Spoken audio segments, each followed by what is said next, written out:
This is the third game that Steven has missed with the sore ankle. Do you have any idea what the outlook is on that, or if it's going to keep affecting him even after the break? No, I think he worked his way up to playing the back-to-backs, and then he had a grueling one where he increased the minutes. I think New York, Brooklyn, and so felt a little sore after that. Probably, I would assume going into All-Star break, this back-to-back and the next, he'll miss one of the two. With Tari, do you have an idea of when he might be able to start playing in both games of back-to-backs? Well, basically the same situation, Steve. With Steven, how do you feel he's able to manage significant minutes, and how do you feel after the year? Did you guys talk about that? Yeah, he's good in game. He's good with the increase, as long as he stays loose. And yeah, pretty much it. He just the stiffness later. So after the game next day is what's been concerning a little bit lately. But like I said, when we kept him in the 12 to 15 minute range, it's pretty easy to play him on the back-to-backs. But once we increase those, he's up to the 20 plus, it's going to be a little bit more sore the next day. So that's the plan going forward. And hopefully it's one game, rest, and then All-Star break will get him right. What do you like about those double big lineups, and do you think Alperen enjoys having a true big center next to him? It was a necessity yesterday. Davis obviously had a great first half, and switching some of our bigger wings onto him wasn't working, so we went with that. And gave us a spark, gave us some physicality that we were lacking, gave us two big bodies to put on Davis, and I think Alpe's pretty comfortable playing with any lineup, because he can move around. He's not a traditional back to the basket only. Move on the perimeter, play on the outside a little bit more, but gave us a good look. Like I said, gave us some physicality, rebounding, and you felt the difference. Having seen it now, do you think that's something that you can go to more often, or maybe even on a nightly basis? It's tough based on matchups. Obviously, they played with two bigs, so they're very comfortable doing it.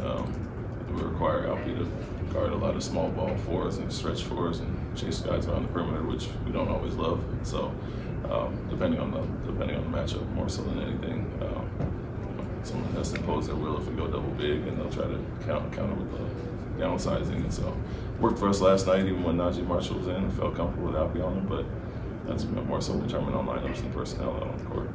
With Fred and Jabari, is there a chance they come back this week, or is it other side of the All-Star break? Most likely after All-Star break. Saw Jabari doing some more shooting on the road, has the cast off now. Like, is he doing just non-contact stuff still, or what's he personally? Yeah, more ball handling, more shooting. Plan is to get looked at right before All-Star break and hopefully clear for contact during the break. Kind of following up on Jabari, he does a lot of the dirty work that may not necessarily show up in the box score. Do you feel like people are starting to see the importance of him, especially with it, being one of the best weak side defenders and able to get it shot off in the mid-range? I would say everybody, honestly, I've said that we got it. Our ecosystem is kind of fragile, and it's a team that relies on each other. It's not just relying upon one person. And so you look at our leading scorer being around 20, 21, and then I'll be right behind Jalen. We're not putting it in somebody's hands every night to do it. And you see the importance of Jabari being out, obviously Fred being out, and then Alpe when he missed the games. And so as tough as the schedule's been with the 13 and 17 on the road, or all the back-to-backs we have kind of piled up now, I think it's more so the injuries, and it throws us off a little bit as far as what we require certain people to do, and people being put in other roles. What's important today, Coach, for you to see? Obviously, a win is great, but what do you need to see to know that this is getting back to rocket ball with just what you have? Some fight from the start. Looking back at the last Toronto game, it was a poor first quarter, 35-24 there, and then we kind of righted the ship. But our start obviously last night wasn't great. We've been better lately, and the main thing is obviously showing the effort and toughness that we've had throughout the year. That's kind of dissipated at times, but also end game situations. During the game, you have a late game lead. We've given those up quite a bit, so we got to maintain those leads and finish games. Is Fred doing any work on the court? No. When you were talking the other night about, wanting equal opportunity at the end of the games for guys to just kind of go get their shot, do you think that there needs to be a kind of hierarchy established within the offense to get it going? Well, I don't necessarily. If we need a game-winning shot, I don't think that's equal opportunity. I mean, more so fourth quarters, how we're losing leads and by not getting stops and getting out and running, and that's where we're at our best when we play that way. And so we'd like to have that continue through the fourth quarter.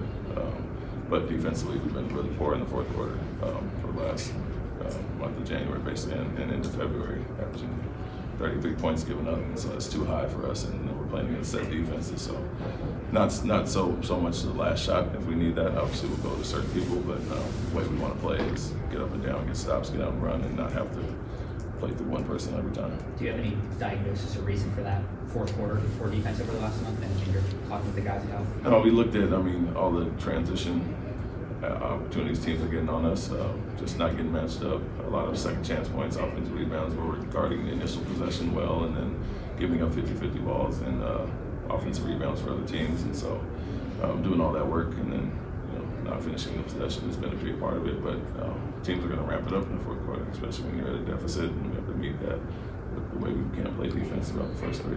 And how much do you factor in the amount of games that you played on the road and the injuries? How much do you factor that in when you think about making changes when you are losing games? Yeah, you do, right? But kind of we're plugging holes at times. Lineups that we're trying to figure out. Obviously, the games are one thing. I don't really put much stock into that. Everybody goes through that. And we're in a rough patch as far as schedule-wise, and the injuries more so than anything to me is what's throwing us off kilter a little bit. But the back-to-backs are what they are. Jabari being out obviously, but Fred being out as well. I would say more so the back-to-backs with Steven and Tari are really affecting us, and we have to do different lineups on different nights, and so you got to figure out which game they fit best for and have the rest of the other game. All right, thank you. Thank you.